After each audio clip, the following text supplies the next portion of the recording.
Please subscribe to our all-in-one channel, Legion Crap, to get all the updates of the videos we post. Just select the playlist based on your interest. Bram Stoker was an Irish writer and gained fame for his novel Dracula, and was also the stage manager for actor Sir Henry Irving. His masterpiece, Dracula, appeared in 1897. The novel is written chiefly in the form of diaries and journals kept by the principal characters, Jonathan Harker, who made the first contact with the vampire Count Dracula. Mina Harker, Jonathan's eventual wife. Dr. John Seward, or Jack, a psychiatrist and sanatorium administrator. And Lucy, Mina's friend and a victim of Dracula, who herself becomes a vampire. If you have not heard the series from the beginning, all the links are provided in the description. Let's start to hear the series of Dracula. Dracula by Bram Stoker. Chapter 9. Letter. Mina Harker to Lucy Westenra. Budapest, 24 August. My dearest Lucy, I know you will be anxious to hear all that has happened since we parted at the railway station at Whitby. Well, my dear, I got to Hull all right and caught the boat to Hamburg, and then the train on here. I feel that I can hardly recall anything of the journey, except that I knew I was coming to Jonathan, and that as I should have to do some nursing, I had better get all the sleep I could. I found my dear one, oh so thin and pale and weak-looking.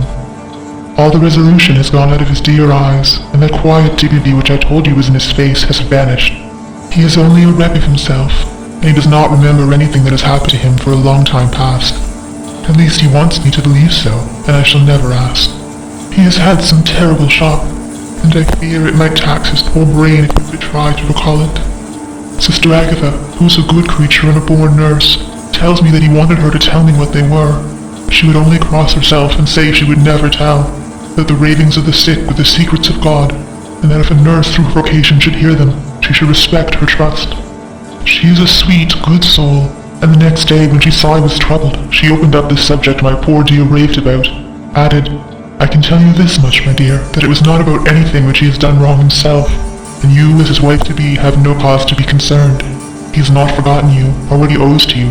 His fear was of great and terrible things which no mortal can treat of. I do believe the dear soul thought I might be jealous lest my poor dear should have fallen in love with any other girl. The idea of my being jealous about Jonathan. And yet, my dear, let me whisper, I felt a thrill of joy through me when I knew that no other woman was cause for trouble. I am now sitting by his bedside, where I can see his face while he sleeps. He is waking. When he woke, he asked me for his coat, as he wanted to get me something from the pocket. I asked Sister Agatha, and she brought all his things. I saw amongst them was his notebook. I was going to ask him to let me look at it, for I knew that I might find some clue to his trouble. But I suppose he must have seen my wish in my eyes, for he sent me over to the window, saying he wanted to be quite alone for a moment. And then he called me back, and he said to me very solemnly, Wilhelmina. I knew then that he was in deadly earnest, for he has never called me by that name since he asked me to marry him. You know, dear, my ideas of the trust between husband and wife. There should be no secret, no concealment. I have had a great shock. When I try to think of what it is, I feel my head spin round, and I do not know if it was real or the dreaming of a madman. You know I had brain fever, and that is to be mad. The secret is here, and I do not want to know it. I want to take up my life here, with our marriage. For, my dear, we had decided to be married as soon as the formalities are complete. Are you willing, Wilhelmina, to share my ignorance? Here's the book. Take it and keep it. Read it if you will, but never let me know unless, indeed, some solemn duty should come upon me to go back to the bitter hours, asleep or awake, sane or mad, recorded here. He fell back exhausted, and I put the book under his pillow and kissed him. I have asked Sister Agatha to beg the Superior to let our wedding be this afternoon, and am waiting her reply. She has come and told me that the chaplain of the English Mission Church has been sent for. We are to be married in an hour, or as soon after as Jonathan awakes. Lucy, the time has come and gone. I feel very solemn, but very, very happy. Jonathan woke a little after the hour, and all was ready, and he sat up in bed propped up with pillows. He answered his "I will" firmly and strong. I could hardly speak. My heart was so full that even those words seemed to choke me. The dear sisters were so kind. Please God, I shall never, never forget them, nor the grave and sweet responsibilities I have taken upon me. I must tell you of my wedding present. when the chaplain and the sisters had left me alone with my husband. Oh, Lucy, it is the first time I have written the words my husband. Left me alone with my husband. I took the book from under his pillow and wrapped it up in white paper, and tied it with a little bit of pale blue ribbon which was round my neck, and sealed it over the knot with sealing wax, and for my seal I used my wedding ring.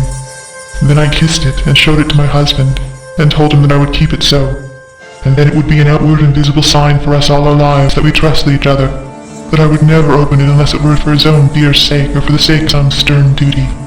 Then he took my hand in his, and oh, Lucy, it was the first time he took his wife's hand, and said that it was the dearest thing in all the wide world, that he would go through all the past again to win it, if need be. The poor dear meant to have said a part of the past, but he cannot think of the time yet, and I shall not wonder if at first he mixes up not only the month, but the year. Well, my dear, what can I say? I could only tell him that I was the happiest woman in all the wide world, and that I had nothing to give him, except myself, my life, and my trust, and that with these went my love and duty for all the days of my life. And, my dear, when he kissed me and drew me to him with his poor weak hand, it was like a solemn pledge between us. Lucy, dear, do you know why I tell you all this? It is not only because it is all sweet to me, but because you have been and are very dear to me. It was my privilege to be your friend and guide you when you came from the schoolroom to prepare for the world of life. I want you to see now, and with the eyes of a very happy wife, whither duty has led me, so that in your own married life you too may be all happy as I am. My dear, please, Almighty God, your life may be all it promises. A long day of sunshine, with no harsh wind, no forgetting duty, no distrust. I must not wish you no pain, for that can never be, but I do hope you will always be as happy as I am now. Goodbye, my dear. I shall post this at once, and perhaps write you very soon again. I must stop, for Jonathan is waking. I must attend my husband. Your ever-loving, Mina Harker. Letter. Lucy Westenra to Mina Harker. Wiki, 30 August. My dearest Mina, oceans of love and millions of kisses, and may you soon be in your own home with your husband. I wish you were coming home soon enough to stay with us here. The strong air would soon restore Jonathan. It has quite restored me. I have an appetite like a cormorant. I'm full of life and sleep well. You'll be glad to know that I have quite given up walking in my sleep. I think I have not stirred out of my bed for a week. That is when I once get into it at night. Arthur says I am getting fat. By the way, I forgot to tell you that Arthur is here. We have such walks and drives and rides and rowing and tennis and fishing together, and I love him more than ever. He tells me that he loves me more, but I doubt that, for at first he told me that he couldn't love me more than he did then. But this is nonsense. There he is, calling to me, so no more just at present. Your loving, Lucy. P.S. Mother sends her love. She seems better, poor dear. P.P.S. We are to be married on 28 September. Dr. Seward's Diary, 20 August. The case of Renfield grows even more interesting. He is now so far quieted that there are spells of cessation from his passion. For the first week after his attack he was perpetually violent. Then one night, just as the moon rose, he grew quiet and kept murmuring to himself, "Now I can wait, now I can wait." The attendant came to tell me, so I ran down at once to have a look at him. He was still in the straight waistcoat and in the padded room, but the suffused look has gone from his face, and his eyes had something of their old pleading. I might almost say cringing softness. I was satisfied with his present condition, and directed him to be relieved. The attendants hesitated, but finally carried out my wishes without protest. It was a strange thing that the patient had humor enough to see their distrust, for, coming close to me, he said in a whisper, all the while looking furtively at them, "They think I could hurt you. Fancy me hurting you. The fools!" It was soothing somehow to the feelings to find myself disassociated even in the mind of this poor madman from the others, but all the same I could not follow his thought. Am I to take it that I have anything in common with him, so that we are, as it were, to stand together? Or has he to gain from me some good so stupendous that my well-being is needful to him? I must find out later on. Tonight he will not speak. Even the offer of a kitten or even a full-grown cat will not tempt him. He will only say, "I don't take any stalking cats. I have more to think of now, and I can wait, I can wait." After a while I left him. The attendant tells me that he was quiet until just before dawn, and that then he began to get uneasy, and at length violent, until at last he fell into a paroxysm which exhausted him so that he swooned to a sort of coma.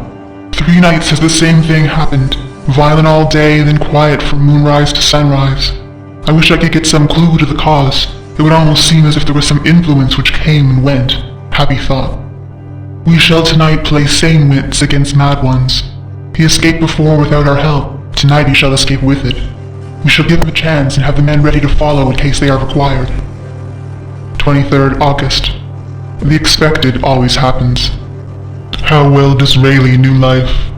Our bird, when he found the cage open, would not fly, so all our subtle arrangements were for naught.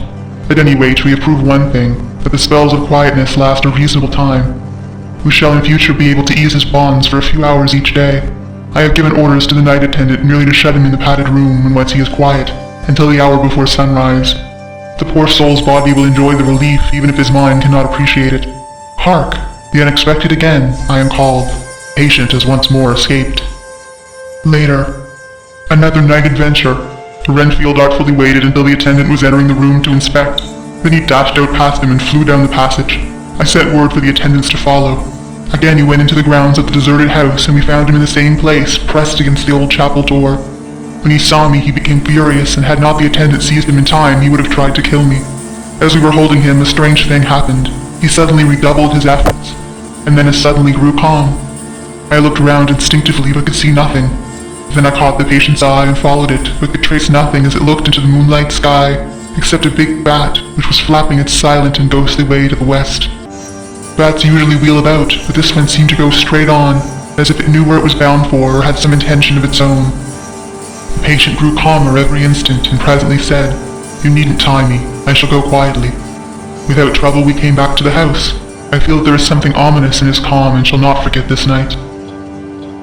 Lucy Westenra's diary. Hillingham, 24 August. I must imitate Mina and keep writing things down. Then we can have long talks when we do meet. I wonder when it will be. I wish you were with me again, for I feel so unhappy. Last night I seemed to be dreaming again, just as I was at Whitby. Perhaps there's a change of air, or getting home again. It is all dark and horrid to me, for I can remember nothing. But I'm full of vague fear, and I feel so weak and worn out. When Arthur came to lunch, he looked quite grieved when he saw me, and I hadn't the spirit to try to be cheerful. I wonder if I could sleep in Mother's room tonight. I shall make an excuse to try. 25 August. Another bad night. Mother did not seem to take to my proposal. She seems not too well herself, and doubtless she fears to worry me. I tried to keep awake and succeeded for a while, but when the clock struck 12 it waked me from a doze, so I must have been falling asleep. There was a sort of scratching or flapping at the window, but I did not mind it, and as I remember no more, I suppose I must have fallen asleep. More bad dreams. I wish I could remember them. This morning I am horribly weak. My face is ghastly pale, and my throat pains me. It must be something wrong with my lungs, for I don't seem to be getting air enough. I shall try to cheer up when Arthur comes, or else I know he will be miserable to see me so. Letter. Arthur to Dr. Seward. Albemarle Hotel, 31 August. My dear Jack, I want you to do me a favor.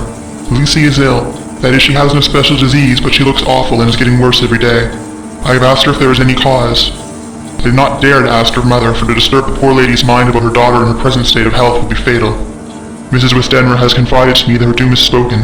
Disease of the heart, though poor Lucy does not know it yet. I am sure that there is something preying on my dear girl's mind.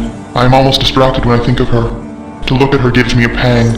I told her I should ask you to see her, and though she demurred at first, I know why, old fellow, she finally consented. It'll be a painful task for you, I know, old friend, but it is for her sake, and I must not hesitate to ask for you to act. You are to come at lunch at Hilling tomorrow. 2 o'clock, so as not to arouse any suspicion in Mrs. Westenra, and after lunch Lucy will take an opportunity of being alone with you. I am filled with anxiety, and I want to consult with you alone as soon as I can after you have seen her. Do not fail. Arthur. Telegram. Arthur Holmwood to Seward. 1 September. Am summoned to see my father, who is worse. Am writing. Write me fully by tonight's post to ring. Wire me if necessary. Letter. From Dr. Seward to Arthur Holmwood. 2 September. My dear old fellow, with regard to Miss Westenra's health, I hasten to let you know at once that in my opinion there is not any functional disturbance for any malady that I know of. At the same time, I am not by any means satisfied with her appearance. She is woefully different from what she was when I saw her last. Of course, you must bear in mind that I have not had the full opportunity of examination such as I should wish. Our very friendship makes a little difficulty which not even medicinal science or custom can bridge over. I had better tell you exactly what happened, leaving you to draw, in a measure, your own conclusions. I shall then say what I have done and propose doing. I found Miss Westenra in seemingly gay spirits. Her mother was present, and in a few seconds I made up my mind that she was trying all she knew to mislead her mother and prevent her from being anxious. I have no doubt she guesses, if she does not know, what need of caution there is. We lunched alone, and as we all exerted ourselves to be cheerful, we got, as some kind of reward for our labors, some real cheerfulness amongst us. Then Mrs. Westenra went to lie down, and Lucy was left with me. We went into her boudoir. Until we got there, her gaiety remained, for the servants were coming and going. As soon as the door was closed, however, the mask fell from her face, and she sunk down into a chair with a great sigh and hid her eyes with her hand. When I saw that her high spirits had failed, I at once took advantage of her reaction to make a diagnosis. She said to me very sweetly, "I cannot tell you how I loathe talking about myself." I reminded her that a doctor's confidence was sacred, but that you were grievously anxious about her. She caught on to my meaning at once and settled that matter in a word. "Tell author everything you choose. I do not care for myself but for him, so I am quite free." I could easily see that she was somewhat bloodless, but I could not see the usual anemic signs, and by the chance I was able to test the actual quality of her blood. For an opening of the window, which was stiff, a cord gave way, and she cut her hand slightly with broken glass. It was a slight matter in itself, but it gave me an evident chance, and I secured a few drops of the blood and have analyzed them. The qualitative analysis gave a quite normal condition, and shows I should infer in itself a vigorous state of health. In other physical matters I was quite satisfied that there is no need for anxiety, but as there must be a cause somewhere, I have come to the conclusion that it must be something mental. She complains of difficulty breathing satisfactorily at times, and of heavy, lethargic sleep, with dreams that frighten her, but regarding which she can remember nothing.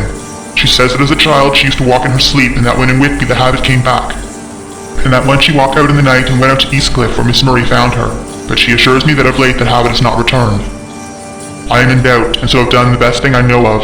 I have written to my old friend and master, Professor Van Helsing, of Amsterdam, who knows as much about obscure diseases as anyone in the world. I have asked him to come over, and as you told me that all things were to be at your charge, I have mentioned to him who you are and your relation to Miss Westenra. This, my dear fellow, is in obedience to your wishes, for I am only too proud and happy to do anything I can for her. Van Helsing would, I know, do anything for me for a personal reason, so no matter on what ground he comes, we must accept his wishes.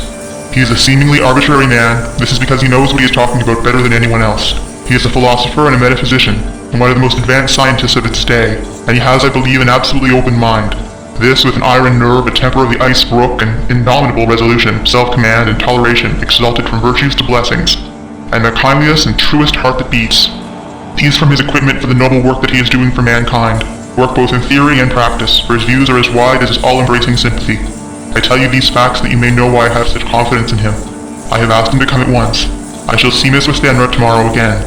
She is to meet me at the stores so that I may not alarm her mother by too early a repetition of my call. Yours, always, John Seward. Letter. Abraham Van Helsing, M.D., D.Ph., B.Lit, etc., etc., to Dr. Seward. 2 September. My good friend, when I received your letter I am already coming to you. By good fortune I can leave just as once, without wrong to any of those who have trusted me. Were fortune other, then it were bad for those who have trusted, for I come to my friend when he call me to aid those he holds dear. Tell your friend that when time you sucked from my wound so swiftly the poison of the gangrene from that knife that our other friend, too nervous, let slip, you did more for him when he wants my aids, and you call for them than all his great fortune could do. But it is pleasure added to do for him, your friend, it is you that I come. Have near at hand, and please it so arrange that we see the young lady not too late on tomorrow, for it is likely that I may have to return here that night.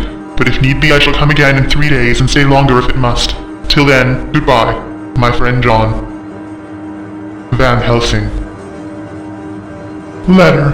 Dr. Seward to Honorable Arthur Holmwood. 3rd September.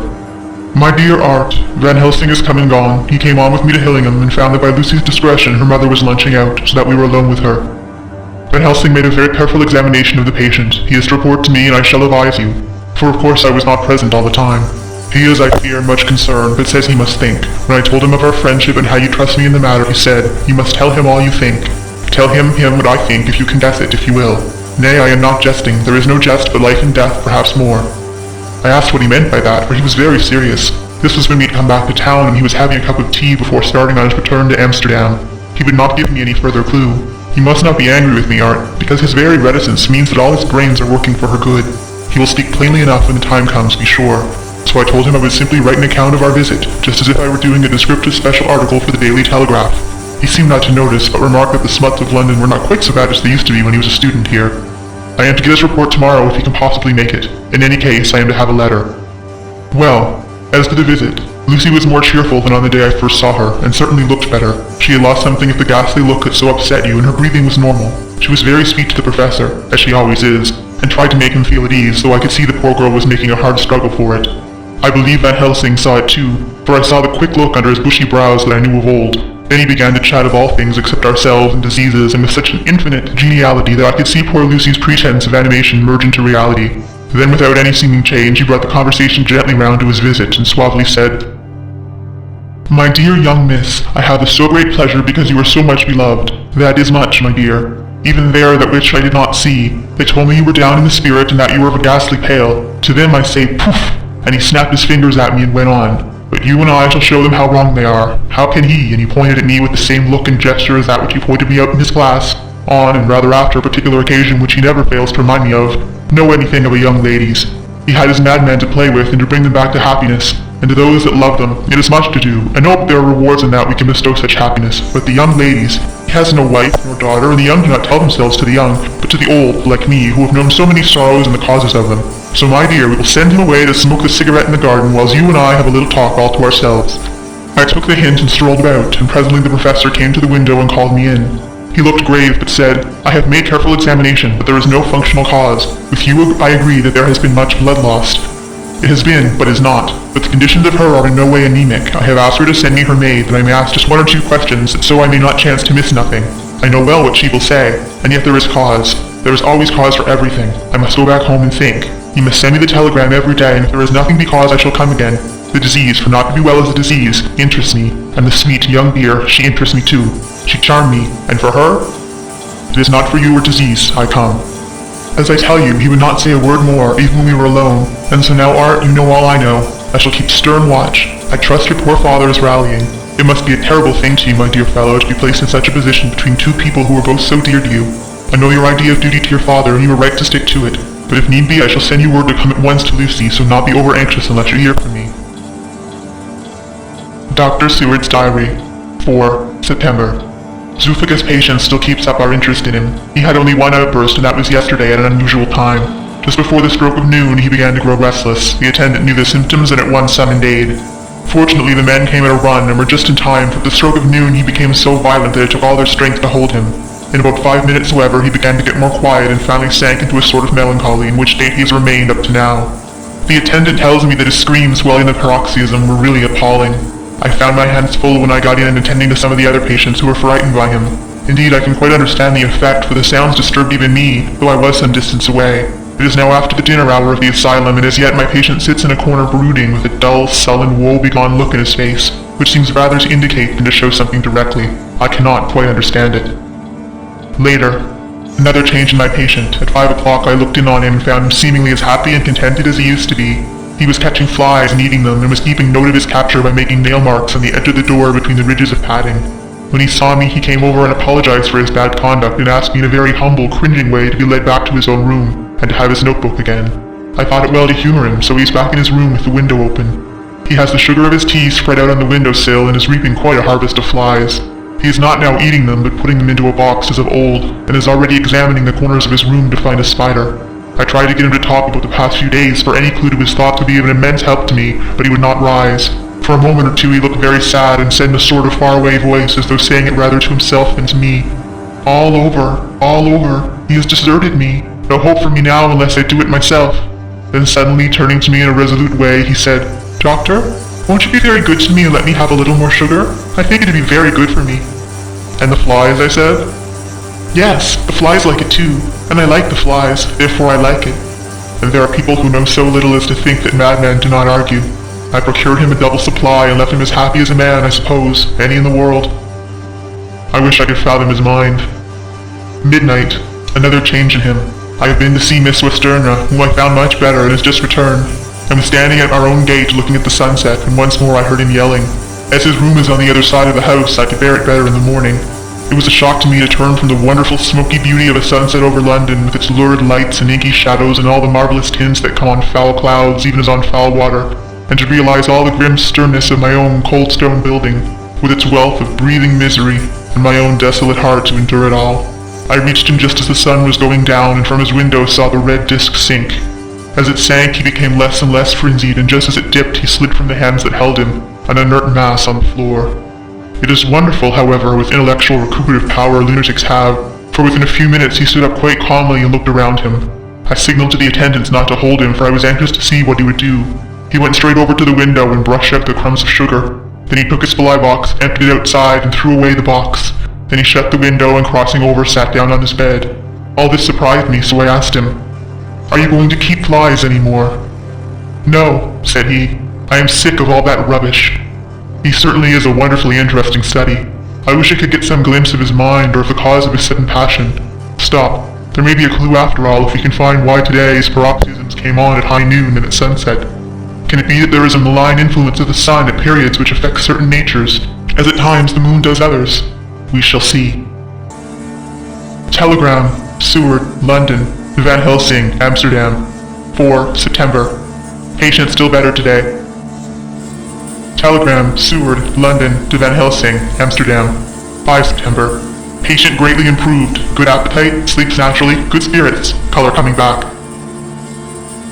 Telegram, Seward, London, to Van Helsing, Amsterdam. 6 September. Terrible change for the worse. Come at once. Do not lose an hour. I hold over telegram to Holmwood till I've seen you. End of chapter 9.